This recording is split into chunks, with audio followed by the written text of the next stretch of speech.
Hello, today is August 1st, 2013, and my name is Linda Arroyo Holmstrom, and I'm here with Irle Hernandez, who's the videographer intern.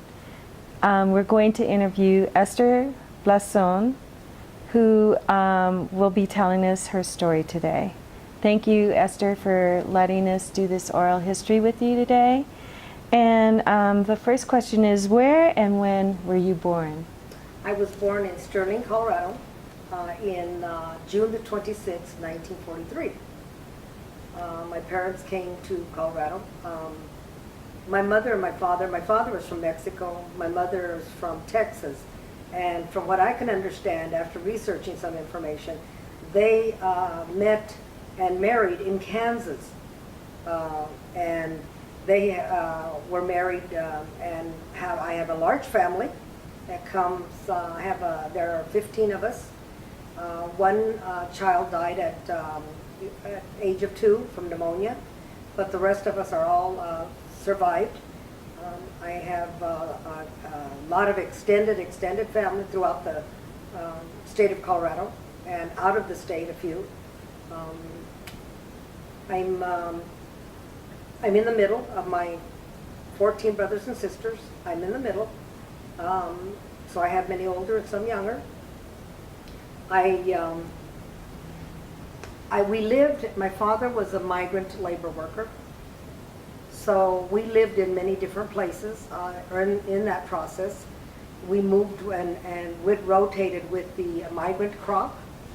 And so I went to school in various different places and grew up in various different places.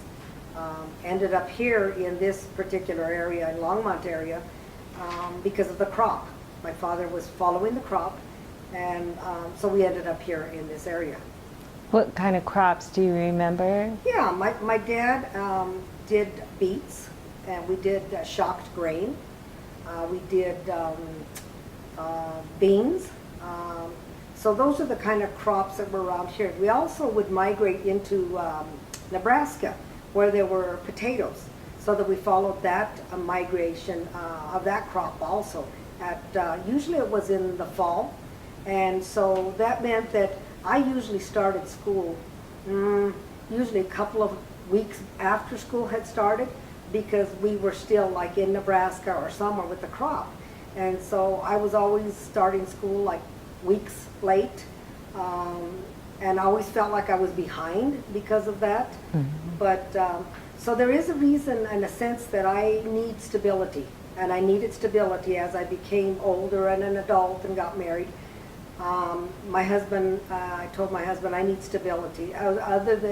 With him, he had a lot of stability. So the two of us really blended together, and you know, his whatever and my whatever worked really well because of that. So, but I do, and I still enjoy stability. You might have mentioned it earlier, but what is your husband's name? My husband's name is Hank Blazon, mm-hmm. and he's one of 8 children. And we met in high school. We met at Meade High School, and we dated very young. I was only 14 when I met him. He graduated from high school and went on to school, to electronic school, and we got married when I was in my junior year of my high school. I left high school to marry. Very early became parents, mm-hmm. and had our first child very early. And so then we had 2 other children, so I have 3 children.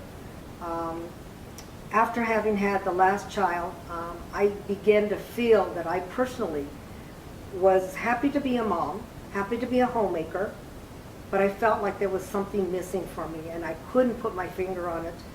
But after a few years, and as the kids got older, and my oldest one went to kindergarten, I was saying to my husband, you know, I'd really like to do something more than what I'm doing now, and he could see me being a little restless. And he said, thankfully, that he is such a wonderful man and Latino himself, grew up with a farmer. His dad was a farmer, and they had a big family also. So, but he respected the fact that I wanted to go to school, decide to go to school. So I went back to Longmont High, where I should have graduated, 6 years after I should have graduated, and proceeded to get my high school diploma. They asked me if I wanted a GED. It would be a lot easier to do a GED thing, and I said, you know, I want the high school diploma. It's just kind of one of those things I wanted. So I went back to the high school and took classes that I had to take, and got my high school diploma in 1968. During that time, I met a man. I began to do just part-time work. My son was in Head Start at that point in time. So I began to volunteer at Head Start, and as well as I was then offered a position as a family coordinator. So I worked with Head Start for about a year, and then I met this man who worked for a program that was funded by at the University of Colorado in Boulder. And he said, you know, Esther, you will do the work that you do, and you do it really well, but you will never get paid the kind of money that you would get paid unless you have that piece of paper, which means you have to go to get your degree. And I shared with him that that was all nice and good, but that I had 3 children, and my husband was working. Not at the time, he wasn't working at IBM. He was working at less paying jobs. And he said, you know, there are programs now that you can go to school. So I proceeded to look into it, and he got me set up with a program that funded for migrant workers, migrant education, through the CU in Boulder.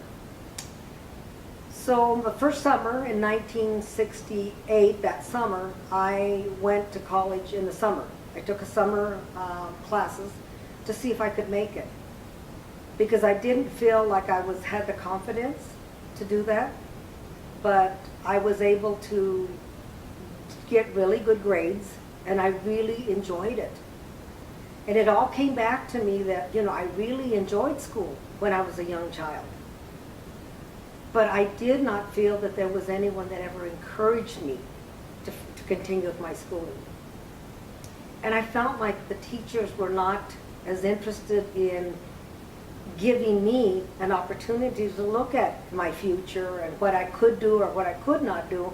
I was kind of just, I felt like not acknowledged.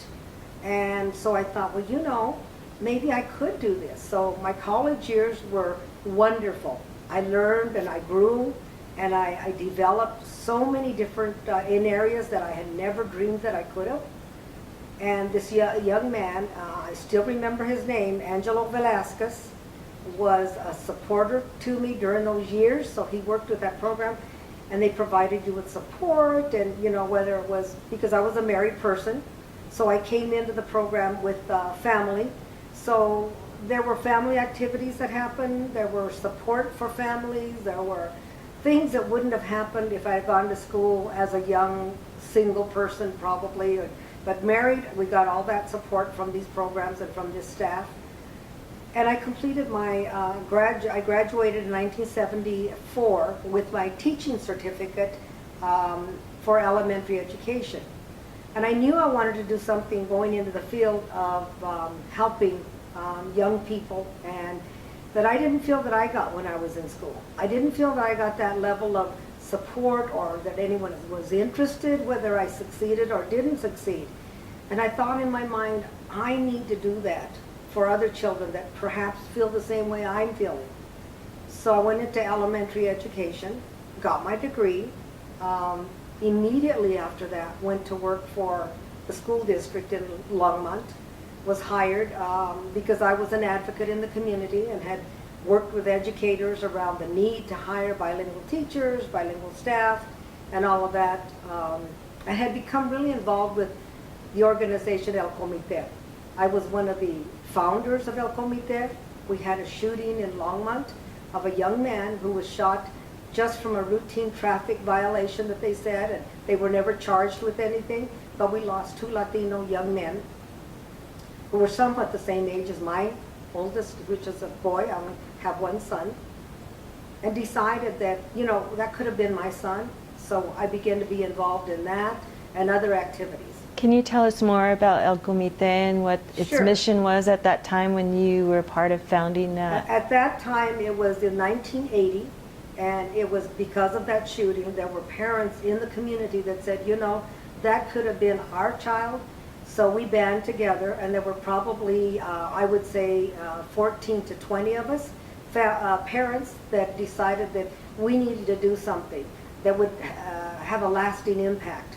That this was something that perhaps we should have done some time back, but for whatever reason we hadn't, and this was a good reason to get started. So El Comite came out of that, a need in the community, and we then began to realize that there weren't any resources in the community in general that would help Latinos, and that many of us were struggling with whatever, with our children, with, you know, jobs, with housing, with whatever. And we decided that it was really important that there would be an organization that could help us with those kind of struggles that we might be having, whomever in the community. So that's how El Comite became an organization. It still exists today. I still am very much in support of the organization. I do volunteer work at times with them. I stop in and see how they're doing. To me, it's something that is needed for forever. It's not something you can say, okay, we'll do this for a couple of years, because I think the dominant society and the dominant individuals really have seen programs come and go, and that service minorities. And I think that they really thought El Comite was just a fad, and it would go away in a few years. Well, that hasn't happened. In fact, El Comite has become much more sophisticated and much more resourceful, and has been given funds by the city and by other organizations to continue to do the kind of work we do. I also saw this as a prevention, to see our young people having more activities to be involved in, so that they wouldn't go and follow a bad path, and give them support where they needed it. I saw this as giving young families support where they needed it, and, you know, a place to socialize, a place to be together, a place to belong. And so for that reason, I became involved with El Comite, and I still am to some degree. It sounded like Angelo was a positive influence in your life. You mentioned him earlier. Were there other mentors or other influences in your youth or in your adult life that impacted you? You know, I would have to say there was more as a young adult. And that I will say that when I married my husband, being the kind of guy he is, that we still like each other after 51 years of marriage. And we enjoy being with each other. We've had our 3 children, and they've moved on, and we have great grandkids. I have 3 children, I have 6 grandkids, and I have 8 great grandkids. And it's a wonderful thing. But my point is this, that my husband, because he supported me, and being a Latina in the 60s, and him being Latino in the 60s, was a very difficult time. One, that I went to school as a Latina and pursued an education, and that he felt that that was okay, because in the community there were times when he was not harassed, but he was sometimes made to feel like, why are you allowing your wife to do this kind of a thing, by other individuals in the community. And he said, you know what, it's something that she and I agree that we will do, it's our thing. And he made very light of it, it was not a big deal. But then, and I would say that my degrees, and I went on to get my master's later on in 1980, I received my master's degree from UNC in Greeley. And again, with all the support of my husband and my children. So I say that one of my biggest role models is my husband, because he was so there for me, and he continues to be so there for me. And I continue to be so there for him. And that's what I think makes a marriage. So I think we've been served as a role model for our children, as well as a role model for other Latinos in the community, that it's okay if your wife or your husband wants to go on and pursue an education, and it's okay. Those are things that we need in order to better ourselves. My husband worked for IBM for 26 years and has his retirement from IBM. And when IBM came here, it was an employer who provided better wages, better opportunities for Latinos. He was hired on in the 60s with the IBM, and it gave us a good income, and it also gave us opportunities for him to pursue his education that he wanted to. And he also has education and has traveled with IBM and did all of the maintenance and setups of their computers and did all of that kind of work, and is well respected in that field. So I do think that education is important. Doesn't mean that we all have to go to college. It just means that we all need to pursue a skill of some sort, to get a skill of some sort, whether it be, mechanic or whatever, but it's important. So I think we need to be role models for our young people and for our kids. So I say he's one of my most famous and important mentors. Mm-hmm. And our kids see that what we've done is, they just say it's amazing the way that we were able to do what we did with our children when they were little.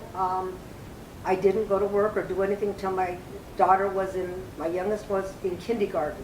And that was something we decided as two people, that our children would not be raised by babysitters, that until they went to school, and that is when it was okay for me to consider doing something different.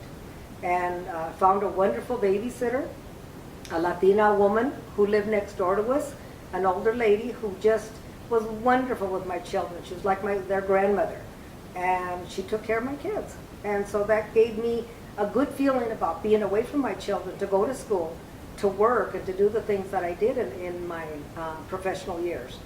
And my kids still think back about when they were young kids.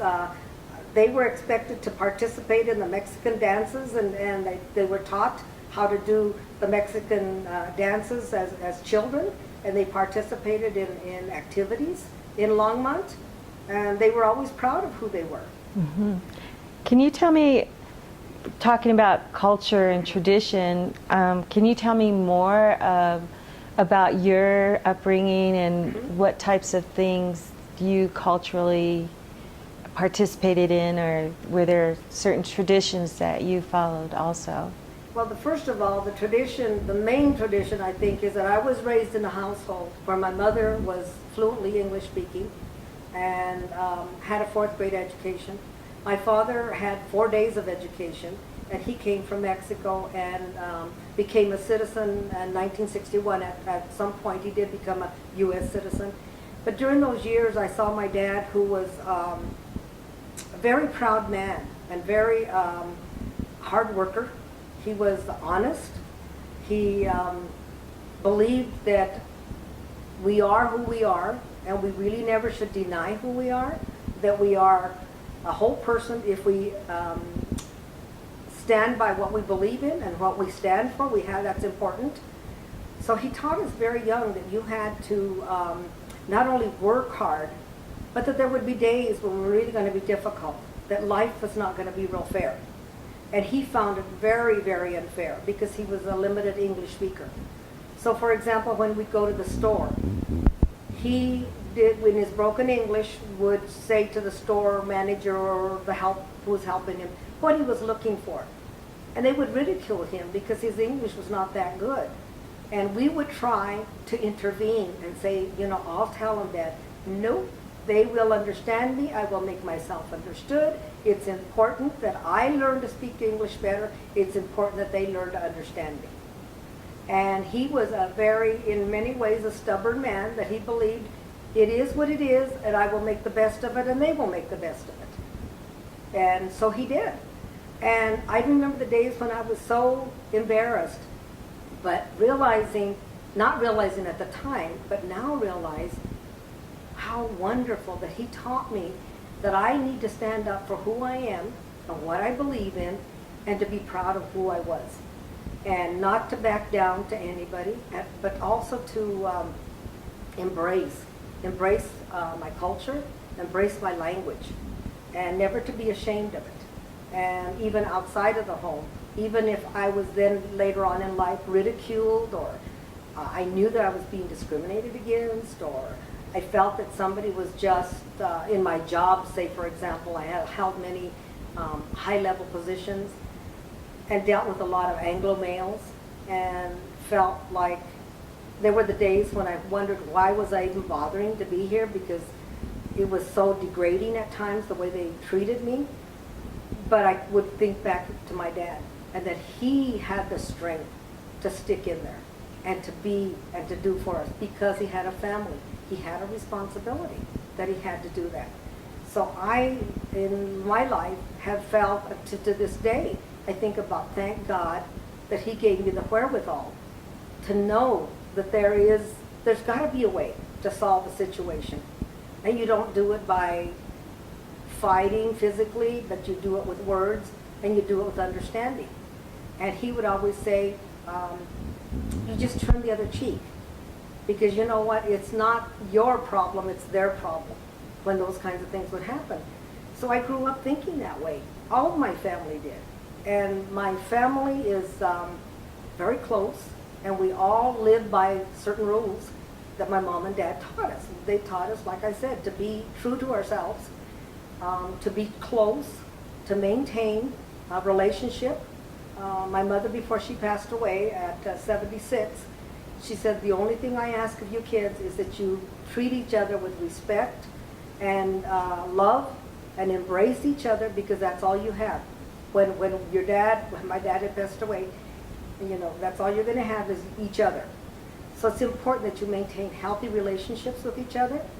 And my mother, like I said, had a 4th grade education. But how intelligent and how wonderful were the two of them to know this.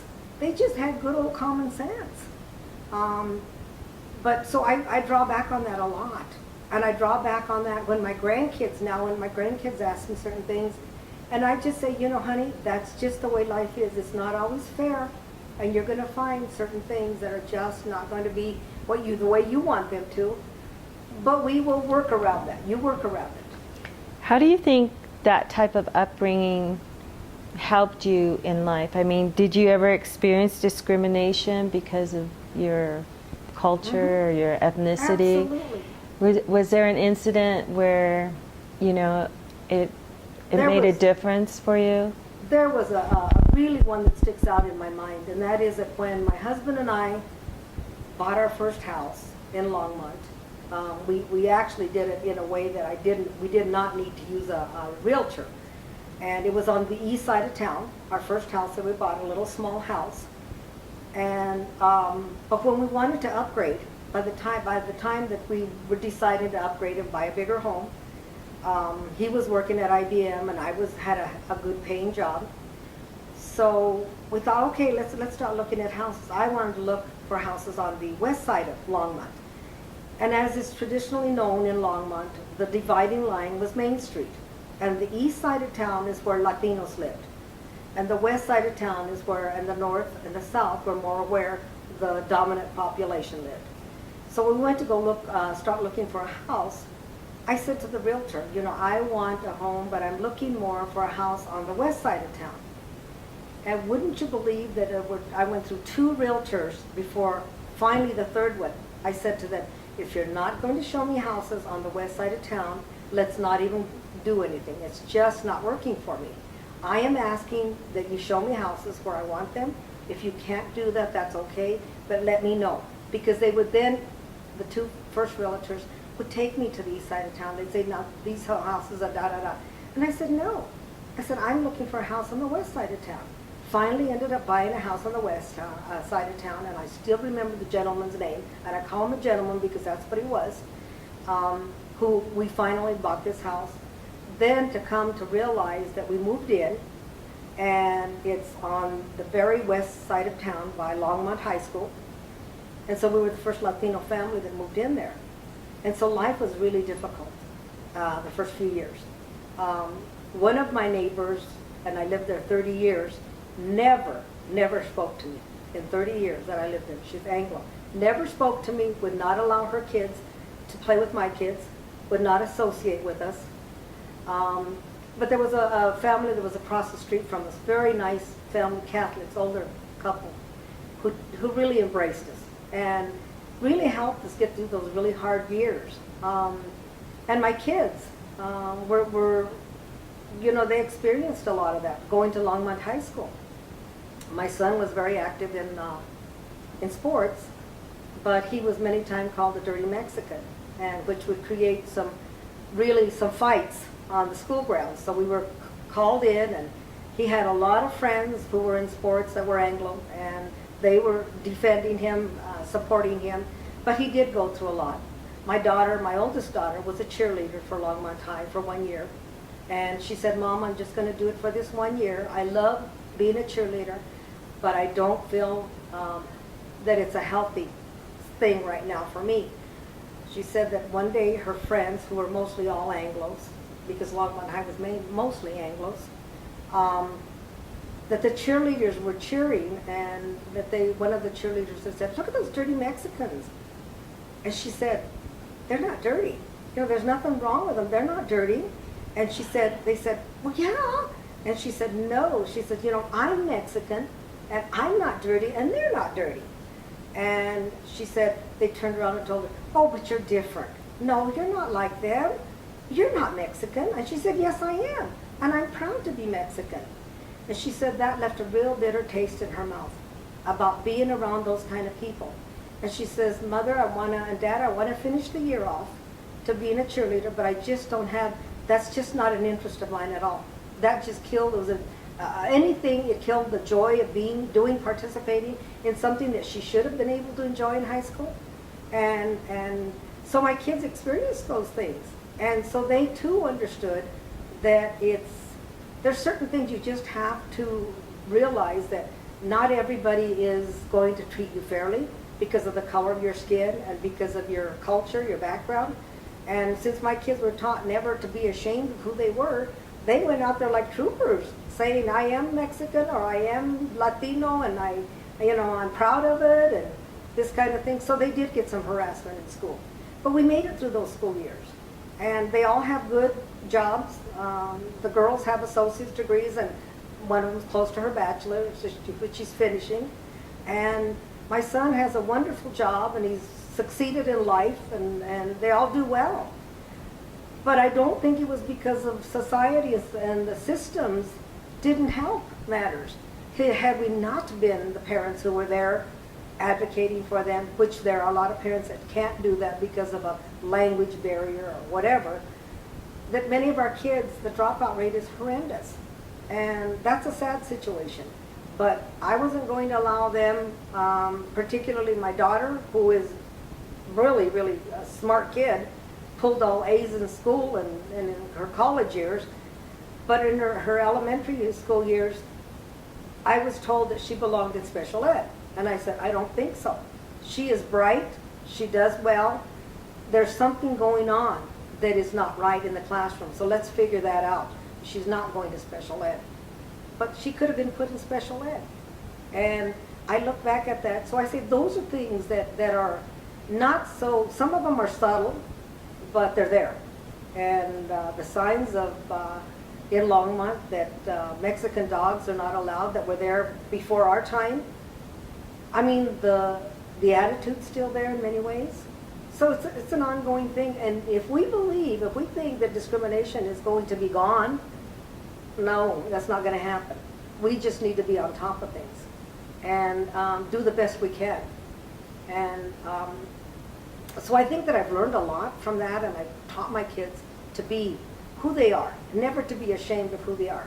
And my grandkids are hearing it now too. And so I hear my grandkids say, "Grandma, I'm Latino, huh?" "Yes, you are Latino, and you're a beautiful Latino."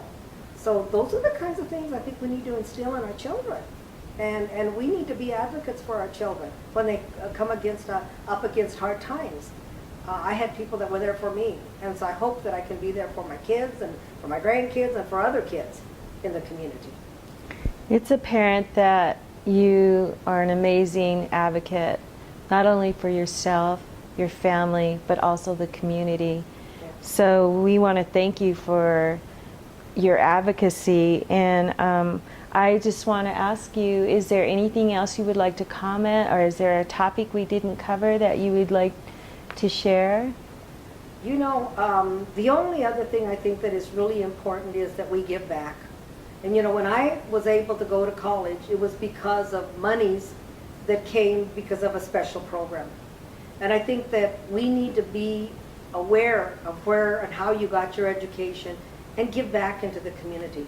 In all of my professional years, my one wish was to always do something that was going to help Latinos be more successful. Whether it was when I worked for bilingual education in the elementary level, whether it was working with a program in Boulder to advocate for high school dropouts and to help them find their way, or whether it was working in the field that I worked in for 25 years and retired from there, working with mental health and working with young families to ensure that infants and young kids had a better opportunity in life. And if that meant for whatever reason, whatever resources was needed, I just think that that's something that we need to do. And I believe that had I not ran into Angelo Velasquez, who advocated and who taught me a lot about the importance of giving back in the community, and all the people that I ran into my professional years, critical that we come back to our communities and be involved and work for programs that will help. And the one thing with the program I worked with in Boulder is I had made up my mind in my years of professional experiences was that many programs came and went. And when I was asked to design a program that was specifically something for Latinos, culturally relevant and otherwise, and I worked for, we designed a program called Círculo de la Vida Familiar, which is offshoot of the community infant program within the mental health system. I said, I will do that, but I want to make sure that this program will be ongoing funded. It's not going to be a 1 or a 2 year program, because I've done that number. I put my name with some of these programs, and within a matter of, after the soft money and the funds were gone, the program was gone. And I said, I'm tired of the community thinking, and my putting my name out there. No, I said, I will only do it if you make it a permanent part of the budget. And today that program still exists. I said, I will not, and I worked there for 25 years, put my 25 years in, developed it, established it to the point where I felt in my last few years, my goal was to make sure that there were staff that would maintain it, and that the administration had included that in their permanent budget. So for me, it's not short term, it's long term. What can we do that's long term? To me, that's critical. And I think we need to be thinking about that. What is our future? Not just for me, but 20 years, 30 years from now, when I'm gone.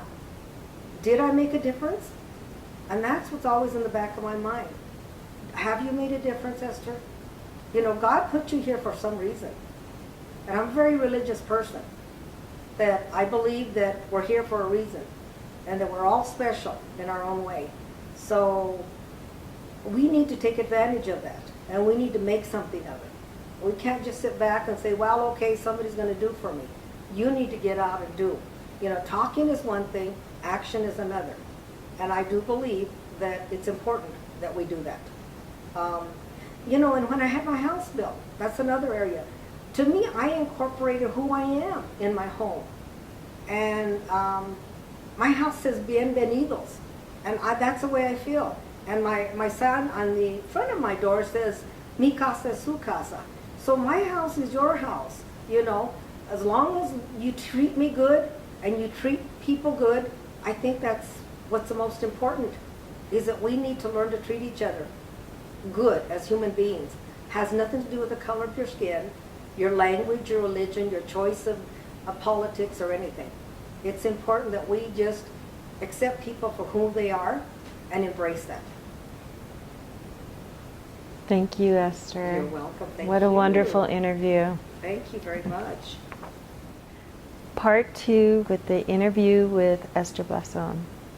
One other area that I just wanted to share is that I was privileged enough to be selected by the International Association of Mental Health to provide, to go to countries, different countries, undeveloped countries, to provide information about basic mental health.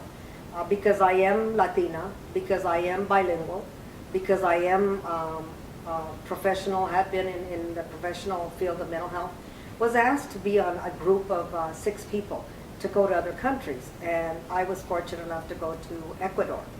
And our trips were 4 in nature for the year. We would go for a week as a training team, and we would go and we would train professionals over there and talk to head of organizations.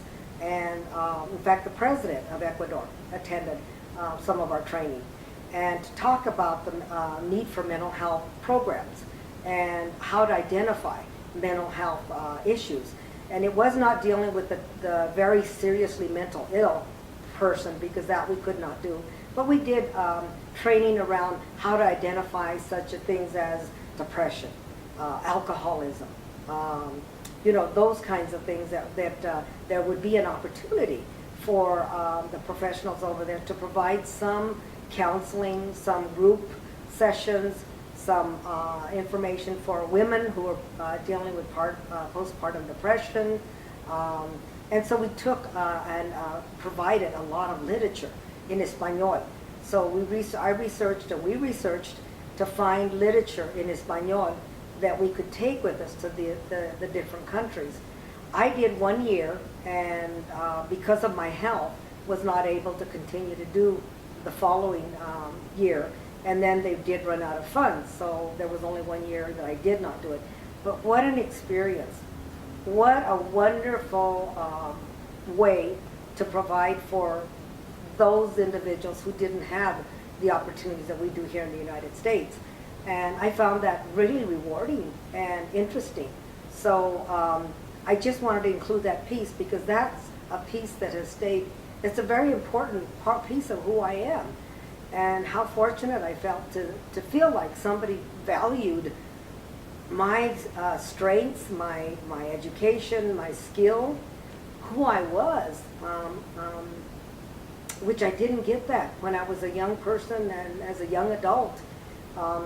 I just felt that that was like the frosting on the cake for me, because it was a wonderful experience, and I feel like I made a difference. Thank you. Thank you, Esther.